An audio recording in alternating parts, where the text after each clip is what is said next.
حجر اسود جو ہے اس کو مقدس پتھر کہا جاتا ہے، دا سیکرڈ بلیک اسٹون، مقدس پتھر کہا جاتا ہے۔ اور روایتوں میں آیا ہے کہ یہ اللہ تعالیٰ نے آدم صفی اللہ کے ساتھ حجر اسود کو جنت سے بھیجا تھا۔ تو اس روایت کی وجہ سے لوگوں نے مشہور کر دیا، مولویوں نے، کہ یہ جنت کا پتھر ہے، اور ان کا یہی عقیدہ ہے کہ اس کی تعظیم اس لیے کرتے ہیں کہ یہ جنت سے آیا ہے۔ بھئی جنت سے تو آدم علیہ السلام کے ساتھ کتا بھی آیا تھا، آپ اس کتے کو کیوں نہیں چوم رہے؟ کتا بھی آیا تھا نا جنت سے۔ نہیں، اس کی تعظیم اس وجہ سے نہیں ہوتی کہ یہ جنت سے آیا ہے، چونکہ جنت سے تو آدم علیہ السلام خود بھی آئے تھے، تو پھر آدم علیہ السلام نے حجر اسود کا بوسہ کیوں لیا؟ جب دونوں جنت سے آئے تھے تو دونوں ایکول ہو گئے نا، کیوں بھائی؟ جب دونوں ہی جنت سے آئے ہیں تو دونوں ایکول ہو گئے، لیکن ان کے عمل سے تو یہ لگ رہا ہے کہ دونوں ایکول نہیں ہیں۔ جس کو چوما جا رہا ہے، بوسہ دیا جا رہا ہے، وہ افضل ہے، اور یقیناً جو بوسہ دے رہا ہے وہ جانتا ہے کہ جس کو میں چوم رہا ہوں وہ مجھ سے افضل ہے۔ پھر اس کے بعد تاریخ میں یہ بھی لکھا ہے کہ جب نبی کریم صلی اللہ علیہ وسلم نے نبوت کا اعلان بھی نہیں کیا تھا، اسلام کا نام و نشان بھی نہیں تھا، لیکن حضور صلی اللہ علیہ وسلم کا دستور مبارک تھا کہ آپ کعبے کو جایا کرتے تھے۔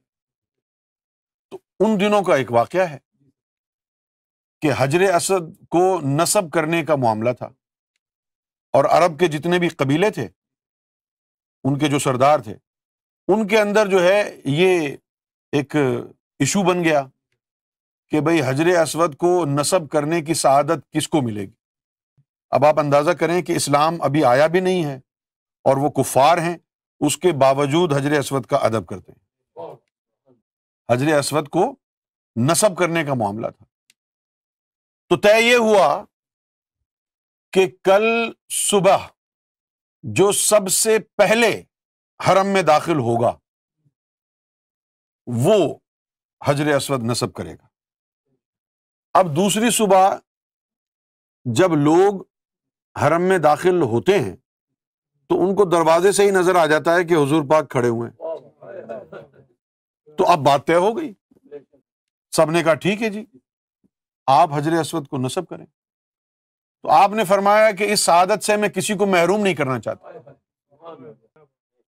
لہٰذا آپ نے کہا ایک چادر لے آؤ، چادر کے اوپر بیچ میں حجر اسود کو رکھا، اور سارے سرداروں کو کہا کہ سب چادر کو پکڑ لیں۔ چادر کو سب نے پکڑ لیا اور پھر اٹھا کے آپ نے حجر اسود کو نصب کیا۔ طواف کعبے کا حجر اسود سے شروع ہوتا ہے، حجر اسود پر ختم ہوتا ہے۔ حجر اسود کا حضور نبی پاک صلی اللہ علیہ وسلم بڑی محبت، بلکہ والہانہ محبت اور بڑی عقیدت کے ساتھ اس کا بوسہ لیا کرتے، اور آپ نے متعدد بار صحابہ کرام کو بھی حکم کیا کہ اس کا بوسہ لیا کرو عقیدت سے، محبت سے۔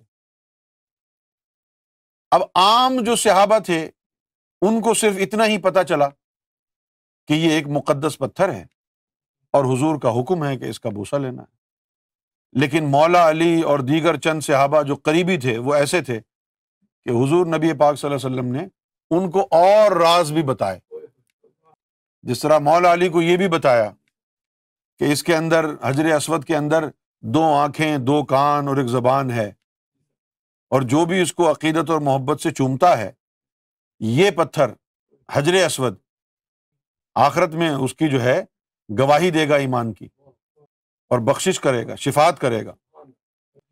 اب آپ دیکھیے کہ یہ حجر اسود تمام انبیاء کرام نے اس کی تعظیم کی، اس کا بوسہ لیا۔ کیوں؟ نبیوں نے بھی ایک پتھر کی تعظیم کیوں کی؟ نبیوں نے بھی ایک پتھر کی تعظیم کیوں کی؟ اور یہ تعظیم ہی نہیں بلکہ اس پتھر کو چوم رہے ہیں۔ سوال یہ پیدا ہوتا ہے کہ حضور صلی اللہ علیہ وآلہ وسلم اس پتھر کو چوم کیوں رہے ہیں؟ کیا وجہ ہے؟ یہ تو نہیں ہے کہ وہ ایک یعنی جنت سے آیا ہوا پتھر ہے، ٹھیک ہے، جنت حضور پاک صلی اللہ علیہ وسلم کے قدموں کی خاک کے برابر بھی نہیں ہے کیا؟ لیکن پھر نبی کریم صلی اللہ علیہ وسلم اس پتھر کو چوم رہے ہیں، تو یہ وجہ تو نہیں ہو سکتی کہ بھئی وہ جنت کا پتھر ہے لہٰذا اس کو چوما جا رہا ہے، یہ وجہ تو نہیں ہو سکتی، کیونکہ جنت تو حضور صلی اللہ علیہ وسلم کے قدموں کی خاک بھی اس جنت سے افضل ہے۔ تو پھر ایسی کیا وجہ ہے کہ امام الانبیاء، محبوب کبریا، خاتم النبیین محمد رسول اللہ صلی اللہ علیہ وسلم حجر اسود کو عقیدت اور محبت سے بوسہ دے رہے ہیں؟ ایسی کون سی اس میں ہستی ہے کہ جس کی تعظیم میں خود حضور بھی اس کو بوسہ دے رہے ہیں؟ سوچنے کی بات ہے۔ اور صرف حضور نے ہی نہیں، 1,24,000 پیغمبروں نے اس کی تعظیم کی ہے۔ 1,00,000 آدم صفی اللہ سے لے کر اب تک اس کی تعظیم ہوتی چلی آئی ہے۔ اور نوٹ فرمائیے کہ اللہ تعالیٰ نے انبیاء، مرسلین اور اولیاء اور فقراء اور صالحین کے لیے تو یہ فرما دیا کہ یہ ہستیاں شفاعت تو کر سکتی ہیں لیکن ہماری اذن کے ساتھ۔ من ذا الذی یشفع عندہ الا باذنہ، کہ کوئی ایسا نہیں ہے کہ جو اللہ کے اذن کے بغیر کسی کی شفاعت کر دے۔ تو انبیاء کو، مرسلین کو، فقراء، صالحین، اولیاء کو جتنا اللہ نے شفاعت کا اذن دیا ہے اتنی ہی شفاعت کر سکتے ہیں۔ لیکن یہ مقدس پتھر جو ہے، اس کو کہا ہے کہ جو بھی عقیدت سے چومے گا، محبت سے چومے گا، اس کی شفاعت کرے گا، اس کو اذن کی ضرورت ہی نہیں۔ آخر ہے کیا اس میں؟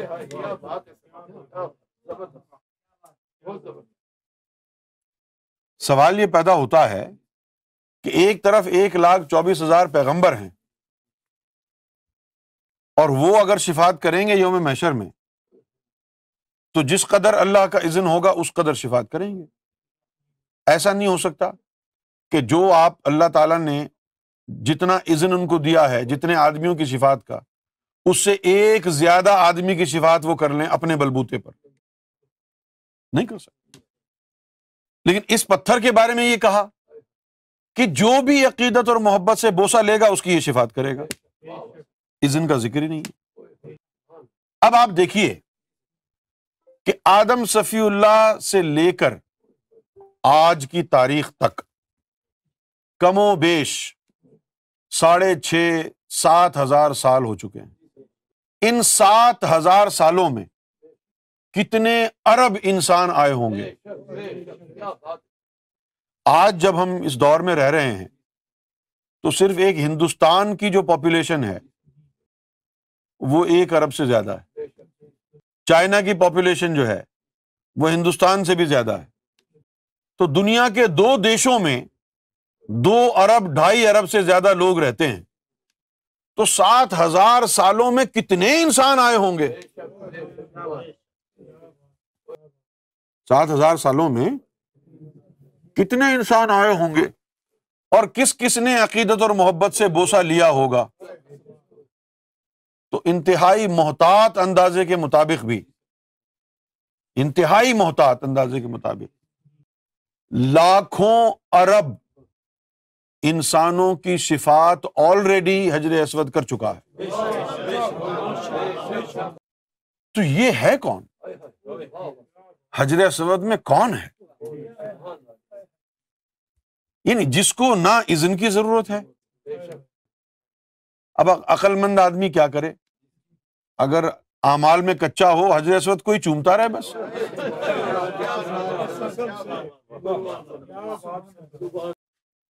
سوال یہ پیدا ہوتا ہے کہ حجر اسود میں ایسا ہے کیا؟ حجر اسود میں چہرہ مہدی ہے۔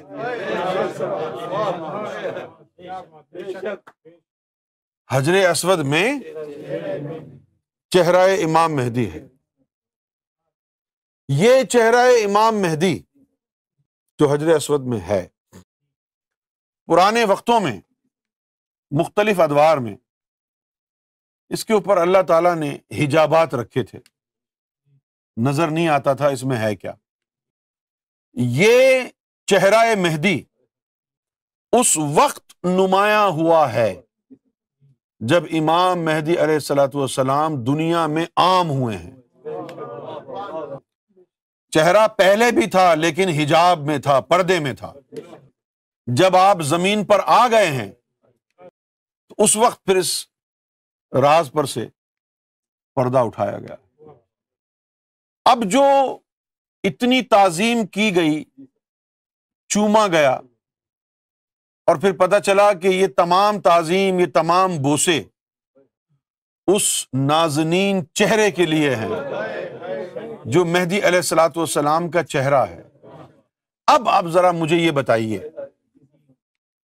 کہ جو 1,24,000 پیغمبر عقیدت اور محبت سے بغیر دیکھے اس پتھر کو چومتے رہے، اب جب وہ چہرہ 1,24,000 پیغمبروں اور ولیوں کے سامنے آیا ہوگا تو کیا کیا ہوگا؟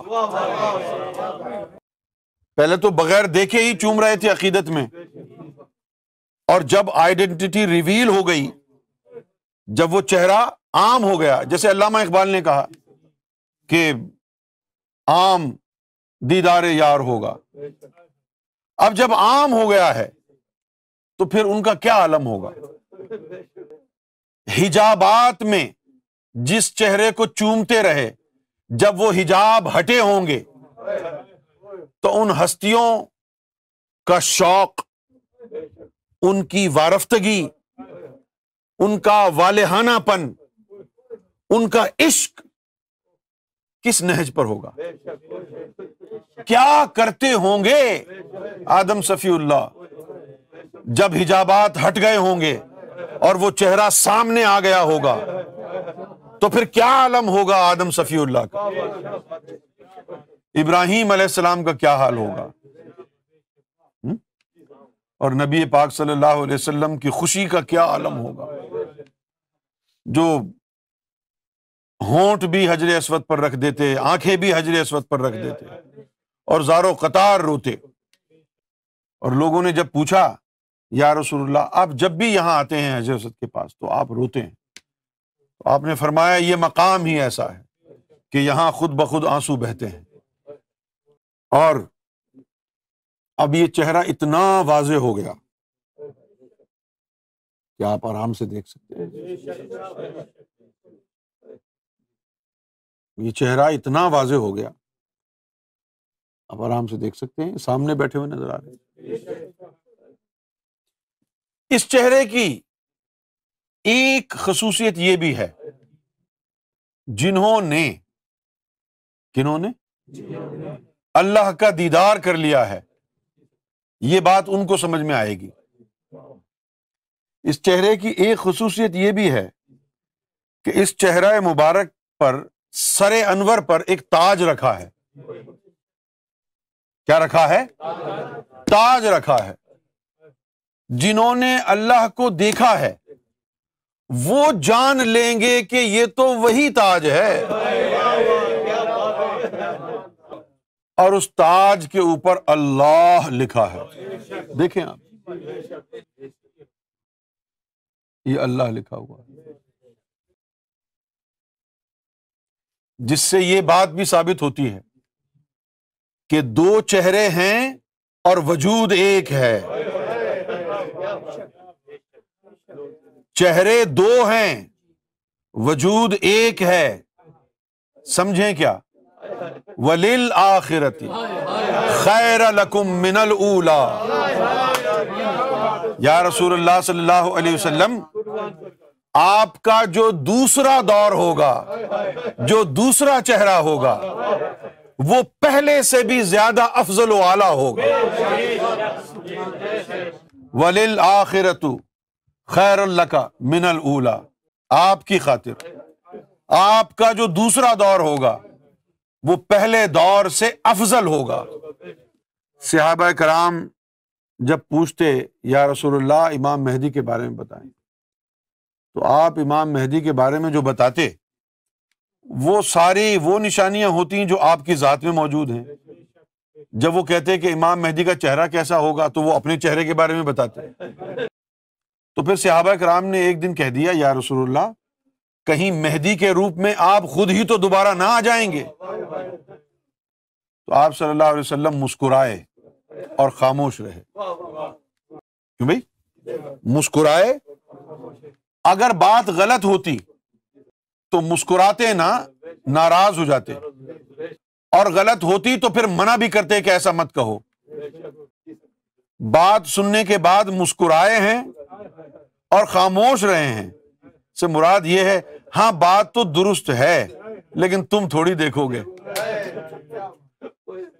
خاموشی کی وجہ یہ تھی کہ آئیں گے اس دور کے لوگ، وہ دیکھیں گے۔ تو یہ دو چہرے ہیں۔ تو جس نے حضور کو دیکھا اس نے گویا سرکار گوھر شاہی کو دیکھ لیا، کیونکہ ہو بہو ایک ہی جیسا آپ کا چہرہ ہے، ہو بہو۔ سرکار کو دیکھا تو حضور کو دیکھ لیا، حضور کو دیکھا تو سرکار کو دیکھ لیا۔ تو یہ حجر اسود کی نشانی ہے۔